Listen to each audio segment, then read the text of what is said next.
42,000 men living with prostate cancer in New Zealand. Each year, 700 men die from prostate cancer. 75% of every suicide death is a man. I lost my father to prostate cancer. He was like, Superman to me, and saw him go one day from this, strong, resilient man who ran a landscaping company for 40 years. Would be the first one to hop on the wheelbarrow on site in the morning to, literally being skin and bone, and it was quite tough to see. Yeah. I feel really lucky to have had my dad. And that's why we felt so strongly about doing something to honour him. Overseas, it had blown up kind of everywhere, and New Zealand hadn't been completed yet. So you're the first two to do it? Yeah. When you say straight, like how straight does it have to be? Yeah. How many days did it take you all up? What about like the toilet and shower and stuff? Were you ever scared for your life? There was one where we got really lucky. So we... What a lad, what a lad, what a lad, what an absolute lad. What a Lad, well, today's episode is a very special one. With it being November, What a Lad has teamed up with Movember to chat men's health. And for this episode, I'm lucky enough to be joined by two absolute lads who have gone to outrageous lengths for the cause. While most people grow a mow for the cause, these two young men decided that walking across New Zealand in a perfectly straight line was a good idea. And in the name of men's health, who can blame them? They've both had their struggles in their life journey and both doing incredible work by sharing and educating in this space. Now, I've met them for only 10 minutes, but I can promise you they are already two of the greatest lads I've ever met. It is, of course, the great Ben Reeve and Alex Smith. Welcome, lads. Kia ora. Thank you for having us on. Hey, thanks for coming on. I mean, what you've done is pretty cool, especially the challenge. You did it last year, walking across the country's width in a straight line. West to east. West to east. Yeah. How'd you come up with that? Well, it kind of started with the idea. We saw it on YouTube. So there's a popular British YouTuber called GeoWizard, and he basically invented the challenge. And yeah, we were both sort of fans of GeoWizard. And we were looking for something to do because I lost my father to prostate cancer earlier that year.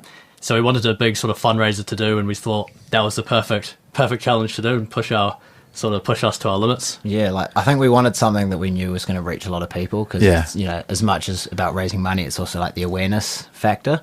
And we saw that two lads actually tried it a couple years ago, I think in 2022, down in just north of Wellington. Oh, yeah. And they had to pull out halfway because the terrain was just too difficult. Oh, true. Yeah, so and we realised overseas it had blown up kind of everywhere, and New Zealand hadn't been completed yet. Yeah. And so we spent a bit of time kind of trying to find a line that would work, and somewhere where it would be possible. So you're the first two to do it? Yeah. Ever? Yeah, oh, unless someone else did it, didn't film it. Doesn't count if it's not filmed. Yeah, where's the proof?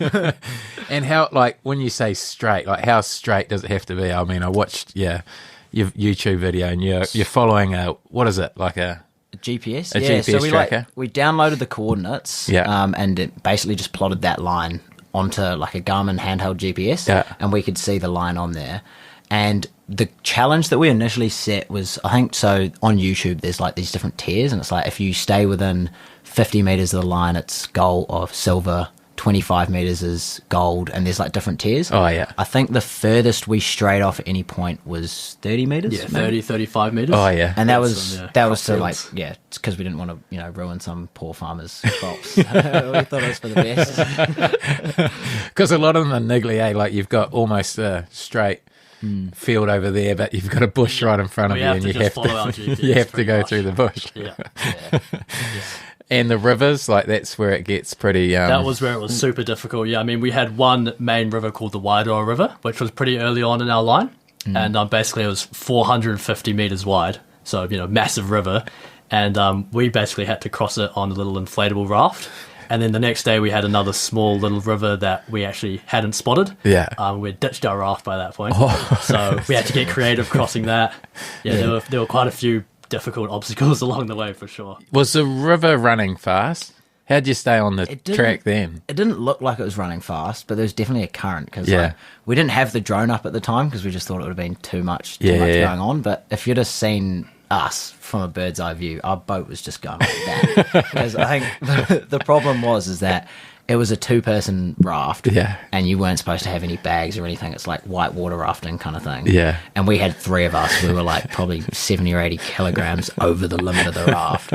And midway through the river crossing, we just looked down, just filling up with water. True. And we couldn't get just paddling was just proved difficult because I think there was too much of us on the raft, and we just kept spinning around. But we managed to somehow stay within like 15 meters. So nailed it. It was pretty impressive. I don't know how we did it really. Yeah. How did you choose your path? Well, we actually had quite a few different paths up until it was the night before that we actually finally finalized it. Oh, yeah. So we had like real close to each other. There was probably like 5 or 6. And we did it all through Google Earth. Yeah. So we'd use like the satellite imagery to see like if there was bushes, you know, high terrain where it kind of gets too steep. And then, the night before we drove past like the mangroves and we're like, shit, that doesn't look that doesn't look fun. And we actually changed it very so slightly. It was only like part of it, but yeah, we had another line that was south of Auckland. It was sort of more like close to Hamilton. And that would have been much flatter and less bush, but we would have just been going through way more properties. What's the most niggly thing? Properties? Probably electric fences. Just because of the sheer amount of them. I'd say. Yeah, and it's like every time we got up to an electric fence, often they'd be, you know, pretty high, and they'd always seem to have like one wire running on each side of the fences. So it's not only do you just have to climb this fence, you have to awkwardly kind of try to get over it. And we were all wearing our heavy packs, which were like, you know, 5 to 10 kgs. Yeah. So we'd have to stop, all of us, take our packs off, you know, carefully drop it over the other side, and then really awkwardly try and hop the fence without breaking it. Which, did you get zapped off them? Yeah, there were some bad ones in the mission. Yeah. Do you know how powerful they are before you get zapped, or none of them are too bad? Some of them you can hear really obviously beforehand, and others you can't. I'd say the worst time I got zapped was when my shorts were wet, and it was after we did that second river, and I went to hop over it, and I think my shorts just like dragged over it, and that freaking hurt. Like it was right in the balls. One on the last day of me, when we were in like a big rush on the last day when it's raining, I like grab hold of this fence and then just instantly go limp and just fall straight on my back, and just that was a pretty bad one. I'm surprised you were wearing shorts, considering how many gorse bushes you have to sort of walk through. We actually brought long pants with us because the whole idea was that, okay, we come up to gorse and we'll put the long pants on. Yeah. But it was the middle of summer. Too much admin. And and you're wearing long pants and you would just be sweating up a storm. Yeah, like, true. It was just, and by day 3, I think we realised, we haven't even used these once. I think we used them once. Yeah. And that was for the cutty grass. But other than that, we just weren't using them. We were like, it's just extra weight in our packs that we don't need. Yeah. How many days did it take you all up? Took us 6 days in the end, so 5 nights. And that was, I think, 2 more than we were planning. So, yeah, I think it's like 150 hours we were out there. Far in the out. wilderness. And you crazy, by the carried all your food? Yeah, so we were very lucky. We had our mate Kobe, who lives up in Whangarei. Oh, yeah. And he was able to support us along the way. So we kind of looked on the maps and teed up a spot every day to meet him at a road crossing where our line crossed the road. Oh, yeah. And we'd meet him there, and we would basically give him all of our empty food from the day before, so all the rubbish, offload any wet gear, and he would stock us up with food and water for the next 24 hours. Oh, okay. So without him, it would have been basically impossible. We wouldn't have been able to do it. What about like the toilet and shower and stuff? Is that just free for all? Yeah, I mean, you're out in the bush, right? Yeah. You just hope you don't do it too close to where a farmer's going to be going the next morning. Is it the dog or cows? Yeah, because you saw a lot of bulls too, eh? Yeah, we went through a lot of cattle paddocks, and we're three city boys. We didn't really know. We didn't really have much experience with livestock. Yeah. So it was quite intimidating actually at the start. On day 1, into this huge cow paddock, and it's like nearly a kilometre long almost. And there's these huge massive bulls and cows. I mean, most of them are probably cows. Yeah. Normally you could tell the bulls apart. We kind of learned that after a few days. And they're really interested in you. So they often like swarm around you and kind of follow you. And it was a bit intimidating at the start. Like day 1, we were like shit scared of them, and we're like, they'd come running over to us, and we probably looked like the biggest pussies. But then like by the end of it, we were so used to them, and it was like fine. You just jump over and walk straight through the paddocks. Yeah. Were you ever scared for your life? There was one where we got really lucky. So we passed through, and there was a fence in between, but there was a bull that was like stomping the ground and like making a noise, and it was like looking aggressive. But we luckily enough like didn't actually pass through his paddock. Yeah. But what would you have done if that was in your line? well, we actually spoke to a farmer who said we bumped into him along the way, Shane, absolute legend. And he was like, look, if there is a like an angry bull, just drop your packs and find a tree. Oh yeah. Yeah, and that was like the advice he gave. But to be honest, if it would have been there with a bull, I don't know what, like probably just been see what happens. Yeah, You didn't obviously track your path to avoid things like that. It wasn't, you didn't go to that detail around. I think it would have been impossible to do that, to be honest. 'Cause I'd say we passed through like 30, 40 different like paddocks with livestock in it. Yeah, true. So to like pick a path where there wouldn't have been at least one. And I feel like they move around quite a bit too. Yeah. So yeah. Oh, and did you get what you wanted out of the trip? 100%, I'd say. Yeah, it like basically, exceeded all of our expectations we had going into it. At the start, we didn't really know at all how it was going to go, how much money we were going to raise, if we were going to be successful. And we did all those things really well.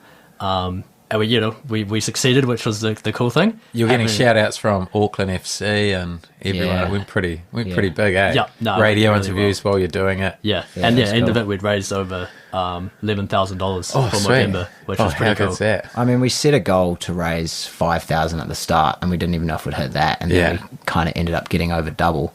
And I think it was also like the amount of views we got, like the awareness that it spread, and like that's kind of what we realized. It's more than just the money as well. It's how many people we can reach and like spreading good messaging. And why Movember? Like, you obviously mentioned your dad before. Yeah, so that was sort of the main reason for us. My dad passed away from prostate cancer, and Movember have sort of a big focus on prostate cancer and also men's mental health. So that was one really important thing for us. The other reason actually was that we have a mate called Tane Talton, who you might have seen or heard of. He did a big Movember fundraiser the year before, where he e-scooted the length of New Zealand. Oh yeah, And he posted all about it online, and that blew up too. And I think he raised 20,000, something like that. Oh, yeah. And he was a good mate of ours, so we were kind of like, that's a good idea, and that's who we brought along with us. So Tane true. came along with Yeah. us Oh, on the sweet. challenge. So that's kind of how we landed on Movember, and it's been the perfect foundation for us. How hard was that for you, losing your old man? Yeah, it's definitely a difficult time. I was very lucky that I had mates like Ben and a relatively big friend group that really looked after me. So yeah, it was really difficult. And doing that straight line challenge in the lead up, I was a bit actually like standoffish. It was kind of my idea, the straight line mission. Yeah. And then I kind of found myself going like, oh, hold up, like I don't even know if I want to do this anymore. Once we'd gone through the nitty gritty of the planning, realizing how much effort it was going to take. But I was lucky I had Ben to sort of push me along when I needed it. But yeah, it was a difficult time, but I'm sure he would have been proud of the mission. Yeah. How'd you get through all of that? Really just my boys, to be honest. Yeah. And having those conversations, I think, that was sort of the main thing for me. It was really difficult, having lost my mum as well to suicide when I was 13. Oh, wow. I had my older brother there too, so it's really nice I've had, someone there for me through that whole time. Yeah. Sort of obviously been brought up with him and someone that I can relate to with those experiences. Yeah. So yeah, he's been really good for me as well. Man, that's heavy in your teenage years, though, eh? It was, as you can imagine, going into sort of high school with that just happening, or I think it was year 8. Yeah. It doesn't even really feel real at that time. Yeah. It still doesn't to some degree. No. That thing, it takes a lifetime to get over something like that, so it was really difficult. And, my dad was such a great man. And as you can imagine, he sort of had to carry the weight of the family at that point. And, he owned a landscaping business. So he was like, Superman to me and still is. So I feel really lucky to have had my dad. And, that's why we felt so strongly about doing something to honour him. Yeah, well, it's powerful stuff. And what about your story? So yeah, I mean, I actually knew Daryl like very well. So me and Alex have been best mates for like over 10 years now. Oh, true. And Daryl actually gave me my first job at his landscaping company. Yeah. Like taught me a lot just about life lessons. Told me off a fair few times as well. Like I like looked a dad up to to you, I looked up to Daryl a lot as like a second father. And when he was sick, it was we kind of knew like how serious it was when it got to the closing stages. How long was that process from when he got sick to? I think it was about sort of the whole process was maybe a year long. Oh, okay. And then, towards the later stages of life when it got, really bad in the hospital, into hospice, that happened really fast. And it kind of opened my eyes, and probably Ben and my other friends too that were there for me, how sort of, devastating cancer actually is. Yeah. You don't really realize it until you see a loved one actually go through it. 100%. How old was he? He was 65. Yeah. So young. Yeah. And, saw him go one day from this, strong, resilient man who ran a landscaping company for 40 years. Yeah. Would be the first one to hop on the wheelbarrow on site in the morning to, literally being skin and bone. And it was quite tough to see. Yeah, so hard. Yeah.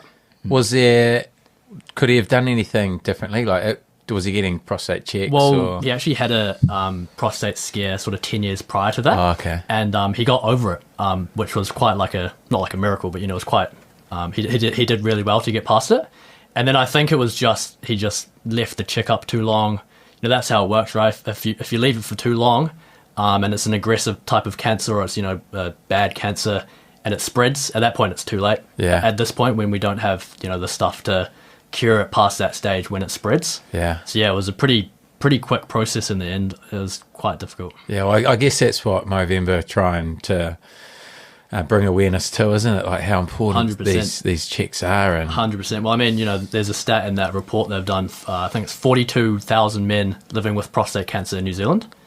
Wow. And each year 700 men die from prostate cancer. So, for me to think that my dad was just one of 699 other people that year kind of goes to show that, there's so many people that are affected by it. And, if you can go and get checked up, it can be prevented and treated. Yeah. There's another stat as well that's like, I think it's 60% of men think it's normal to like miss out on checkups and, not regularly be going and doing those things. It's really important that people do kind of seek the right attention and, do those regular checkups. Yeah, it's that classic she'll be right type attitude, Like, exactly. I'm too tough or too busy to be going to 100% get that check, but far out, it just goes to show how important it is. Yeah, 100%. And those numbers are crazy. Yeah, and I mean, another one that's pretty damning and shows, the bad state of, men's health in New Zealand is that 3/4 of all suicide are men. Far So out. 75% of every suicide death is a man. Yeah. And that just goes to show, like, that stat alone just proves how bad of a shape men's mental health is in New Zealand. Yeah. There's 2 in 5 men die before the age of 75 in New Zealand, so that's like 40% of men that are dying too young, which you'd think are because of causes that can be prevented. Yeah. And so it shows how important actually having things in place to prevent those really are. Far out.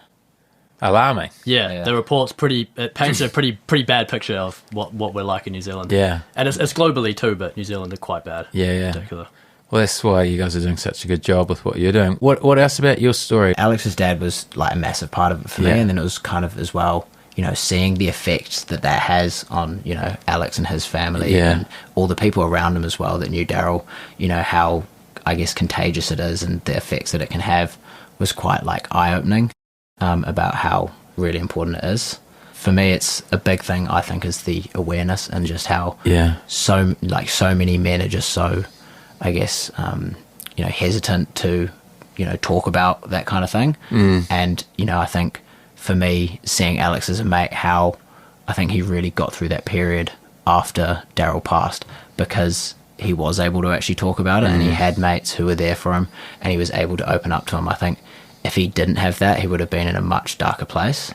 And so, I think that for me kind of showed how important it is to talk about, what's going on, open up. Yeah. And that's what, Movember's all about, So, yeah. Well, it's a powerful relationship you two have got. Like, obviously, people say when they're struggling, it's very easy to go close up and not share, but you've been comfortable to be able to open up and be willing to share your story and share your story on here. So, credit to you both. But what's next? Obviously, you can't just do a walk the country challenge straight line. What you're going to have to top it, aren't you? Yeah, I mean, we actually did another challenge after the straight line. Oh, did you? What was that? So we stayed on a rock out at sea. It was about 1 kilometre offshore. It sounds so stupid. It was stupid. And we just kayaked out there, and we brought no food with us and stayed there overnight. Yeah. It just so happened there was like a massive storm. It was like windy ass. We're just there, and none of us even brought long pants with us. We're just shivering on some rock out We at had sea. like damp towels for blankets. How long were you hoping to stay there? Oh, well, like the whole plan was to just do 24 hours. Oh, yeah. Because there was, there was just nothing there. It was literally a rock, Yeah, right? yeah. And we didn't really plan for it. It was such a spontaneous thing. It was like the night before, kind of. It was like, oh, we need to do another challenge for Kiwiventures. Did you film it? Let's do it. Yeah, we did. Yeah. It was all over Instagram. I think we had a video that got 1.7 million on Oh, TikTok. jeez. And that was of us like catching some weird looking fish off the rock. Yeah. And the thing is with that challenge, it was really fun for the first half. We were like, it's just a boys' day out. Like we're just on the Then rock. night hit. And then it started going dark, getting a bit cold. We were a bit hungry, and there were like people signaling at us from the shore, thinking we were like stranded. No. But it was that was pretty funny, and I think that is somewhat similar to what we've got planned for the upcoming. I don't know if we want to. Should we? I reckon we may as well. I mean, but not we're far pretty off close now. to it, right? Yeah. But yeah, we do have something planned for Movember, which is, if you're crossing the harbour bridge Yes. and you look west, so just if you're going north and you look left, there's a little rock. We call it Rat Island. Oh, yeah. Yeah, or Watchman Island. So basically, our plan is to do something similar to what we did up north on that rock, but in plain sight of half of Auckland. For a longer time. How long? The whole month of November. That would be good. I guess until we go insane. So, I mean, I'd guess, like, we're going to aim to probably do, like, 4 or 5 days, because another part of the challenge is that we're not going to bring any food with us. Oh, okay. And we're not going to bring any water. So the water's, like, the plan is that we're going to kind of, like, paddle around in the harbour and, ask people out who are out on their boats or fishing off the wharf. I guess part of the challenge is kind of like, engaging with people. Live off the land. Yeah, exactly, right? See Kiwis helping out Kiwis. It will just spread a good, Yeah. positive message and that kind of thing. Oh, that's cool. So, yeah, no Will you food. take your fishing rod? Yeah. Yeah. Just dive in and catch them. So, yeah, no food, no water, and however long we can last on that rock, really. How good. How long would you go for the max? If we did more than sort of 5 nights, we'd be doing pretty well. Yeah. I was going to be sleep, because we don't want to, like, pitch a tent or anything on there. Oh, I think yeah. weather will depend. It'll be weather dependent, too. Like, Yeah. if it's nice and sunny, we're catching lots of fish. You might start enjoying it. You might live there. And And you're allowed to do it? yeah, so that's the other thing. We've gone and, like, made sure we've done all our due diligence and, checked with the right people. So we've been in contact with the Maritime Police, the Coast Guard, Oh, far out. the iwi as well. Yeah. So we've done everything we think. We hope. 2 days in. You've just got free accommodation. Airbnb your house. Sorted. Oh, that's cool. That's exciting. What's your goal from it? Like, you obviously had a money goal last time of 5,000. Yeah, I mean, I feel like we should up the goal. Last time we set a goal of 5,000. If we could maybe set it at for like 10,000s. Yeah, sounds reasonable. I mean, we're hoping we can do, just as good, if not better than last year. Yeah. Yeah, I mean, we're expecting it to reach a few people. Yeah. We had a look online. 200,000 people drive over that harbour bridge every day. Far out. That's a stat. Yeah, so it's a lot of cars. Yeah. And if we're just right there, it's a pretty visible spot. So Yeah. When are you going to park up? Like, when are you going to head over there? probably we're thinking sort of late November. Oh, yeah. We want obviously a good weather window. That's sort of the main thing. But yeah, we want to sort of do it late November and then sort of, finish up around sort of the last day of November. I still got to find out if I can get time off work. Remote working from the rock. Yeah. Take the computer. You're just jumping into a Teams meeting with the sea behind you. Seagulls. How big is the island? There's like a bit below it, and then there's a really steep bit. If that makes sense. Yeah. So like the top bit is actually quite hard to get up to the top. You've actually got to physically like climb up there. True. Kind of sketchy to be honest. Like we Have you spent a bit of time there? We went there once last week just to check it out, literally just to see. And if it it's even passed gonna the be test. possible. were there for like 10 minutes. We're like, oh yeah, it looks alright. Moving back to shore. Oh, what a challenge. Yeah, it should Yeah. be good. But yeah, we're not too sure of like all the logistics and stuff yet. Still a lot of planning. Yeah, it's quite tidal, so the bottom bit, like depending on the tide, can go up and down quite a bit. But there's like that bit on the top. But Wake up floating. yeah. What will you sleep on? You said not tents, eh? Just We're not too sure. We'll probably bring like the straight line, some like foam sort of mats. And whether we do it, probably sleep on the top or on this little shelly bit on the bottom, and maybe have like a little cover. We don't want to be too visible. Like it might be almost a distraction at that point. Yeah. And people again might think we're in trouble, and that might cause some issues. But yeah, we haven't figured everything out, but we got a month. Well, it's out there. It's going to be out there now, so people are going to be expecting to see you as they drive past. Probably listening to this as they cross the bridge. And that's what we were thinking. Is if we get some radio stations, you're driving over and you hear a live interview. You're like, what will you wear? Will you be brightly dressed? Could probably help. Yeah, that actually would help. I mean, on the straight line, we had these custom shirts we made. Oh, so yeah. These white shirts. We had the big Movember moustache, and we also wrote the names of all the people that donated on our shirts. So we might do something similar to that, or wear some like Kiwiventures branded shirts, something like that. Yeah. What do you reckon a tough amount of days would be for you? I reckon anything more than 5 days will be pushing it. I reckon it's going to be the sleep. Like that was the big problem on the straight line, is that because as you'd imagine, to find a spot along the line that happens to be dead flat at the right time. Yeah. Most of the time we were sleeping on like a slant like that. And we've got like 3 of us crammed into a tent, with like a yoga mat as your mattress. Like, we weren't getting much. Rain jacket as a pillow kind of thing. Yeah. I literally was using a rain jacket as a pillow. So yeah, I think it will depend. It's really hard to tell because, we could be out there, we cushy as, sleep well, catch lots of fish. Be living the dream. Well, I got a deal. If you do six nights over there, I'll donate $1,000 to your Movember cause. 6 nights. Okay. We on? Yeah. Shake on it. Shake on it. Deal. This is on footage. It's on so. camera. Spend 6 File got corrupted. Yeah, we did it. Yeah, 6 days at the island. Yeah. That's going to be tough. See how it goes, Because we'll just be eating like raw fish and stuff as well. So. Yeah. We could try and bring like a cooker out or something. Yeah, true. We'll bring a cooker out. Start a fire, maybe. That would bring too much attention to the road. That's not a good idea. Might bring in the money, though. Yeah. Burn down all the wildlife on the rock. That wouldn't be a good look. Yeah, not at all. What sort of wildlife would it have? There's like there's 2 trees, I think, barely hanging on to the side. Yeah. Bit of grass on the top. Some mussels and oysters. That's about it. Couple birds. Are you guys hoping to make it bigger and better every year, or you're just sort of seeing how it goes? Just taking it day by day, I guess. And this plan kind of came up as a result of how well that 24-hour challenge did up north. Yeah. And that took no planning. That was literally, we were up at my batch, and like a couple days before, we were like, should we just do another challenge? Yeah. And it went really well. So I guess there's no sort of long-term planning. One thing we've always said is that I want to do something over in the islands, like we thought like a straight line challenge across like Samoa or Fiji could be pretty cool. Yeah. But it's, a long way from Might here. be harder to get permission from the locals. Yeah. It's cool because obviously it's got a massive following, like your TikTok and Instagram, big following. People are loving the content that you're putting out there. Yeah, I think the main thing is just watching a couple kind of unorganized dicks just go out and do something unique.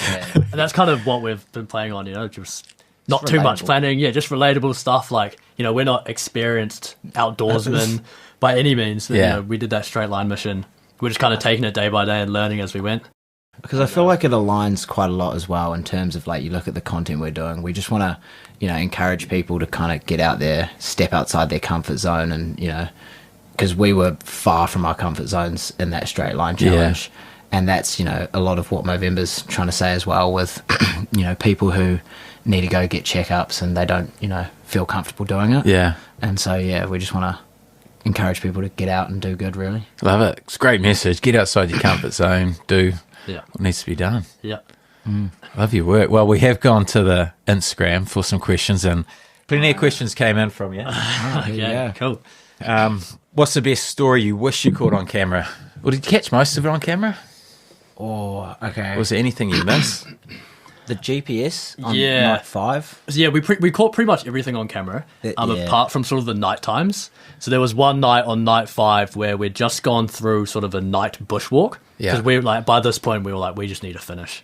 And that was just taking so much time. And we got to our sort of tenting area, and like Ben was saying before, it's pretty steep. So we all kind of split up and looked for like a flat kind of spot.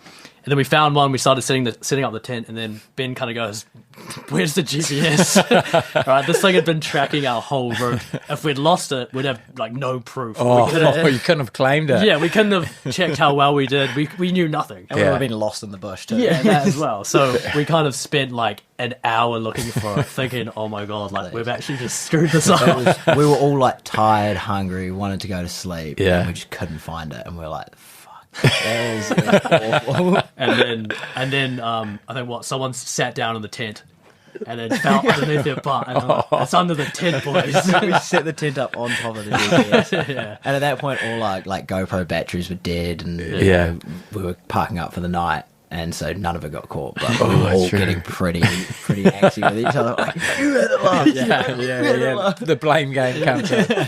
And I guess hunger and fatigue doesn't help that sort of stuff. That's the last thing you need. You just want to get to bed at that point. It was like 11 o'clock at night. We'd just gone through like a forest that was like 500 metres and pitch black.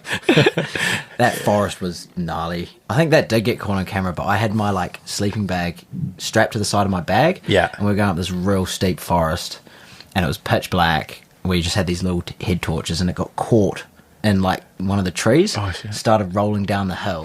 Goes like 100 metres down the hill, and we're all just sitting there like looking down at my sleeping bag, and I was this close to just leaving it there. Like, you know what, I don't need it. I can get through. Yeah. Oh, that's classic. Okay, next one. If every bloke listening to this took one message away, what would you want it to be? I feel like what we kind of was just saying before, you know, get outside, step outside your comfort zone, and, you know, when you do that, good things normally come of it.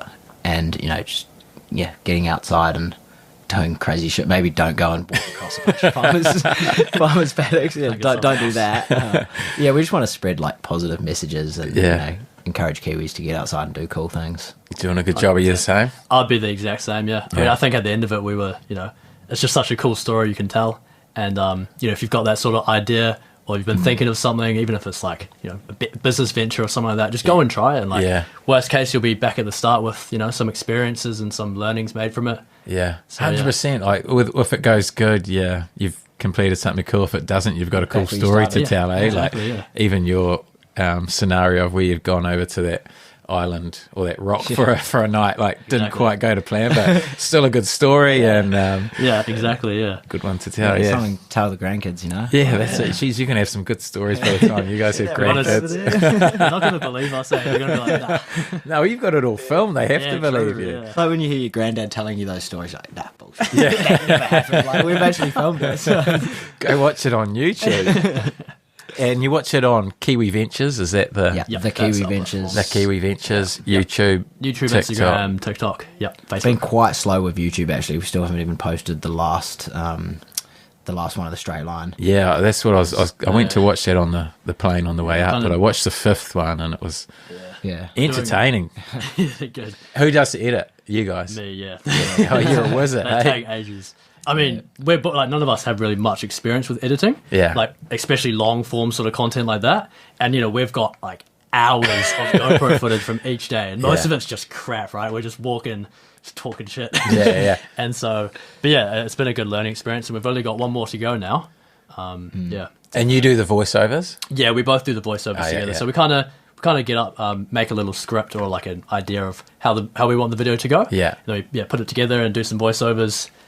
Yeah, it's been a good learning experience. It's taken a lot of time. How good. Yeah. Oh, I look forward to watching the next one too. Yeah, the finale. The rock like and subscribe, hey? Yeah. Oh, the rock one is. That'll come out soon as well. Oh, yeah. On YouTube. Yeah. Oh, yeah, cool. Oh, you guys are right on. Okay. Why do you think so many blokes still struggle to reach out for help?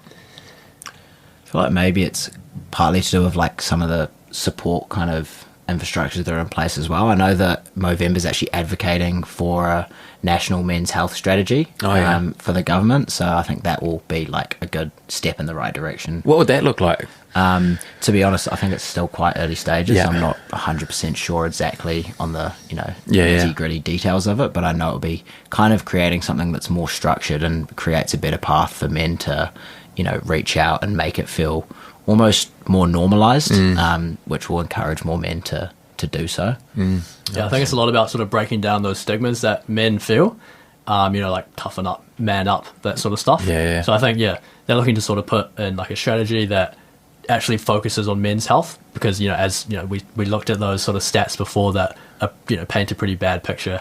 So I think the strategy is sort of about making health more accessible to, health services more accessible to men, and making it more normalized to do that. Yeah. And it's just changing the way we sort of think about that sort of stuff, and the conversations we have around it. That sort of stuff. That's a good point, because you could have all the systems in the world, but if you don't go, Exactly. if you don't have the right attitude. It's more about helping men help themselves. Yeah, that's it, eh? Oh, good stuff. Okay, here you go. What does changing the face of men's health mean to you guys personally? I think, look, going back at those statistics we talked about, I think it's really just putting some strategies in place, thinking about how we can sort of target men specifically, because with those high suicide rates and the prostate cancer rates in New Zealand, they're really high. So it's mostly just about sort of making those checkups normalized, maybe putting in like a structure to get men getting checked up more, Encouraging people to talk about it, and creating more sort of structure. I feel like, whether it's I don't know how often you would, but potentially once a year you get some kind of notification and reminding you to go and do so. Spark those conversations. Because I think typically men are quite blasé around their health. They kind of just let things slide. They fall out of the healthcare system at a higher rate than women, which is another thing that goes into all of it.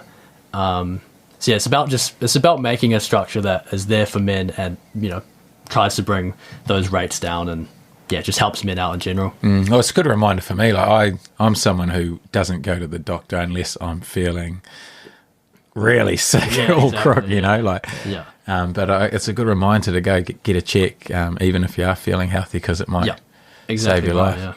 Yeah. When do they recommend getting your prostate checked? I'm actually not too sure, to be honest. I thought... You haven't had one? No, I haven't. No. I think it was around like 50 or something, or 40. Yeah, okay. Something like that. Yeah. But I mean, the earlier the better, right? I guess. And if you go and just do it once every couple of years, you'd rather, have that awkward interaction with your doctor than die, right? 100%. Yeah. And are you at high risk, knowing what your dad's been through? Some of it is genetic. Yeah. So yes, me and my brother would be at higher risk than normal people. Yeah. So that is something that I'm going to have to look out for later in my life. Going to get checked up. Hopefully we make some more medical sort of breakthroughs around that area. Yeah. If you do spot it early enough, you can treat it. Yeah. And just if you're too late, you're too late, kind of thing. When would you look to get it checked? I'm actually not too sure. I'd say probably 30s, early 30s, maybe mid 30s. Yeah. I'd say around then. Yeah. Yeah. Jeez, you boys are on fire. Okay. What statistic breaks you the most about men's health? Was it 42,000 people in New Zealand have prostate cancer? Like that's a crazy amount of people, right? That is a crazy amount. That's Eden Park filled out. Yeah. All of them men with prostate cancer. It's a big stat. It's obviously you can live with it for quite a while, can I you? think Or I read- is it curable? Like, If you catch it early stages, it can be curable. yeah. But it is. I think it's the most predominant killer of men under. Yeah, 75, I feel like I I'm pretty read sure. something that like everyone gets it at some point. It's just when you get it. Oh, geez, I feel okay. like everyone at some point is bound to get it, unless you die before that. Or something else. But, Yeah. If you live to 120, like, you'll theoretically, get it. if you live long enough, you'll eventually get it. It's just I'm not a biologist or anything. Yeah. Something And you like do that. biology. That's enough. Hey? Are you a bit of a wizard at the biology? Hey? Oh, I did biochemistry at uni. Oh, did you? Yeah. But yeah, we won't talk about that. Next question, Did please. you fail? No, I actually didn't. I got through it, but yeah, it didn't interest. I did like commerce as well. You regretted signing up as soon as you Yeah, pretty signed much. up. Yeah, it was more. I definitely enjoyed the commerce side of it. It resonated more with me. For Yeah, sure. nice. Okay. It goes on to the next one, actually. Get them to talk about grip-ons. Oh. So this must be a little side hustle, is it? Yeah, it's interesting. Someone's put that in the Yeah, so that's Grip-Ons is the sportswear brand that me and Ben run. Yeah, we launched it off the side of New Zealand Boo Room, which was our high school sort of football boot selling business that we did online through our Instagram and then website. When did you start that at school? I was year 13 of high school. Yeah, 2019. Was it part of a school program? No, it was literally just like it was really difficult to get boots in New Zealand, like the top tier ones. Oh yeah. And we found kind of like a source where we could get them cheaply, and we just started up an Instagram page, and it was real scrappy to start off with. You know, like we were just sending bank account number and DMs, and people were transferring. Yeah. It was nothing too official. And then we did a giveaway, which started like blowing up, and we were then known kind of like pretty well across New Zealand, and we then started a Shopify store. But we kind of soon realized that getting in, and because we pivoted to secondhand boots as well, like old vintage ones. We soon realized that wasn't too scalable. You know, for every pair you get in, you got to give it a rating out of 10. You know, make an individual product on Shopify. And at that point, grip socks, you know, just typical sports socks with little silicone grips on the bottom, were really starting to take off. And so we were like, why not make our own brand and like actually, you know, scale it and put it into something that can become scalable. Oh, that's cool. And so I guess we sort of used that brand name that we'd built up with NZ Boot Room and that loyal customer base to, you know, focus into grip-ons, which is going really well right now. It's How good's that? Where's your source? Do you get it over... So our grip socks currently are actually made in New Zealand. Oh, jeez. So yeah, but that's just the grip socks. We source our other products from overseas. Your boots overseas, But yeah, kind of from all over. There's no one consistent spot. We've got kind of a different pipeline for each product. Who wears your grip-ons? Oh, lots of the Auckland FC boys at the moment are wearing them. Yes, all whites as well. So you've seen their sort of recent games. A lot of the all whites are wearing them. Oh, far out. How good's that? Alex Paulson in goal. A few of the other boys. Logan loves the shin pads. Logan Rogerson. Oh yeah, at Auckland FC. How would people know that they're wearing the grip-ons? What's different about them? So we've got grips that go up the heel of the socks. That's the main point of difference. I feel like most of the grip socks are just on the like sole of the foot. We have them that go up the heel, and then we've got like a V at the bottom, so it says grip-ons down the back, and that bit's normally like players wear cut socks. And that bit kind of fits perfectly just below where the sock is cut. And then, I mean, our big product at the moment is big mini shin pads. If you've seen them, like a lot of the pros when they're playing have these tiny little shin pads, purely because you know you train five times a week and you don't wear shin pads. And so then suddenly you're expected on game day to wear these big bulky things, and there's no like law in place which says your shin pads need to be this exact size. Oh, far out. So like players are just getting smaller and smaller, and they like the kind of the freedom of wearing something less restrictive and light. I just assumed that they'd wear shin pads at training 24/7. Never. Never. That's not very common. And then all of a sudden on game day they have to wear shin pads. So it's compulsory to wear them on game day.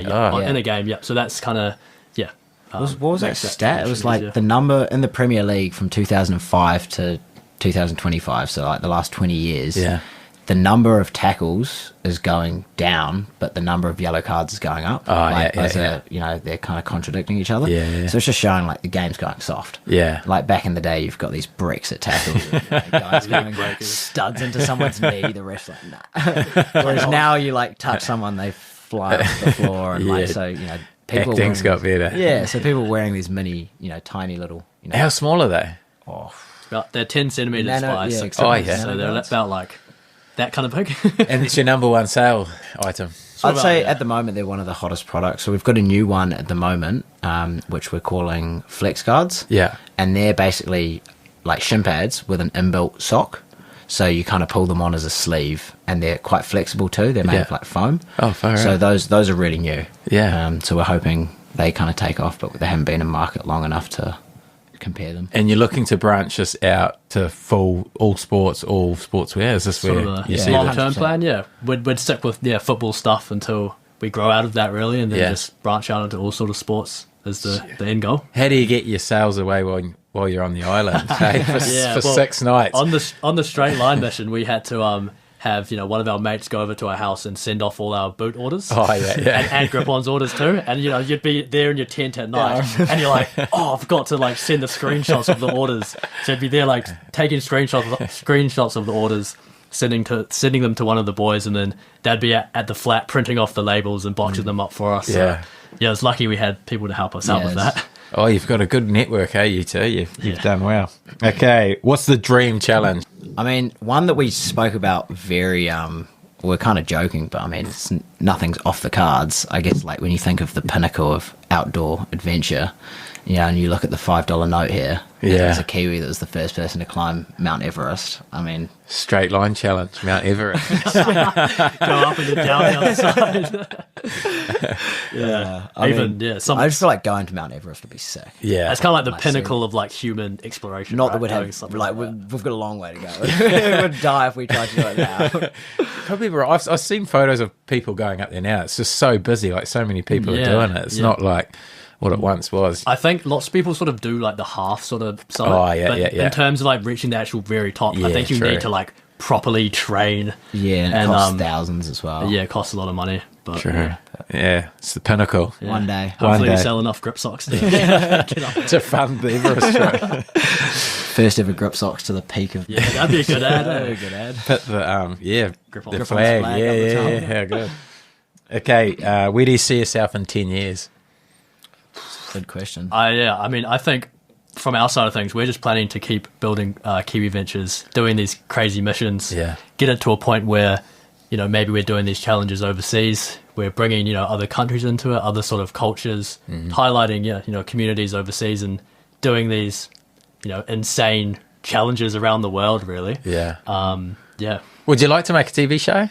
100%. Would you? Yeah. Yeah, that'd be pretty cool. I don't know the first thing about where we'd start. I think it'd just be keep building what you're doing, and once it gets big enough, people always overestimate what they can do in a year, but underestimate what they can do in 10. So, like, if you think how fast you've grown this year, think about how big you'll be in 10 years if you keep doing what you're doing. I think that's the thing for us, is that, like, the page is literally 1 year old. Yeah. So if we can just keep kind of ticking away and doing cool things, you know, get some more branding into it.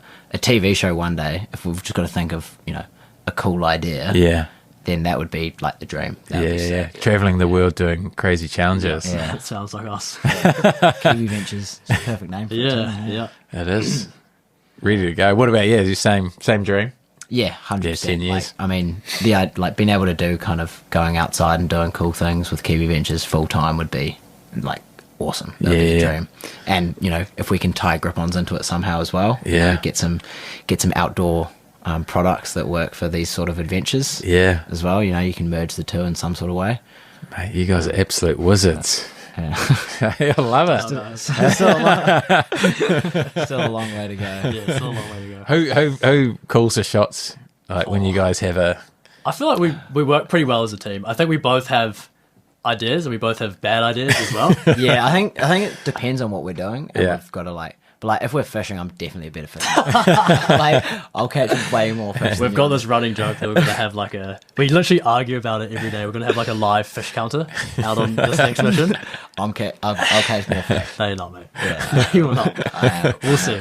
We will see. And we'll have, to be continued. We'll have the clip ready to go. Okay, last question. Best piece of advice for a Water Lad listener. So I ask everyone this, and listeners are lucky. You're going to get 2 pieces of gold here. I think what we've learned doing these challenges is just go out and do that thing you're thinking of. Yeah. Step outside your comfort zone, and typically you'll benefit from it in, you know, one way or another. With our Kiwiventures missions, especially, you know, the straight line challenge, we weren't sure how it was going to go at all. You know, for all we knew, we could have failed. No one was watching. Yeah. We get $10 donated to us, and then we just look like, you know, 2 dicks. But at the end of the day, you know, I feel like that's what life's all about. You've only got one life. You may as well go out and do something cool, and then at the end of it, have, you know, like, a cool story to tell your grandkids. Yeah. Yeah. How good. If there's something on your mind you've been thinking about doing, and, you know, you're not sure whether you should do it, just go and do it. Yeah. Like, just go and do it, and you'll benefit from it. Especially if it is to do with your health. Yeah. Hey, right? Yeah, exactly. Yeah, 100%. 100%. Definitely what I've got out of this is how real that whole thing is. Yeah. It's hard to sort of plan for stuff like that until you see it in the flesh or it happens to yourself or someone you know. And then all of a sudden you're like, holy crap, like, you know, this is a pretty serious, serious reality for a lot of people out there. And life, you know, can be pretty cruel. Like, you know, I've experienced that to some degree. Yeah. Life can be pretty cruel at times. And it's just about, you know, trying to make the most of it and enjoy what you have. Yeah, I think that's it. Like, everyone thinks it's never going to really happen to them until it does, or someone close to them, and that's the whole weirdness of it all. Where, geez, how you've handled it to be doing what you're doing is pretty inspiring, mate. Like, thank you. And your support in the background to help them get through it as well. It's such a cool story, and you're doing great things for Movember and spreading some awesome awareness, and excited to follow your journey for the next 10 years, and especially the 6 days in November. That'll be the first one. I'll be counting down. I'll be hoping you guys fail at 5. Call the police on us or something. There's some guys that should not be on that raft. I'll ring Joe Royal and say something about the E-weed.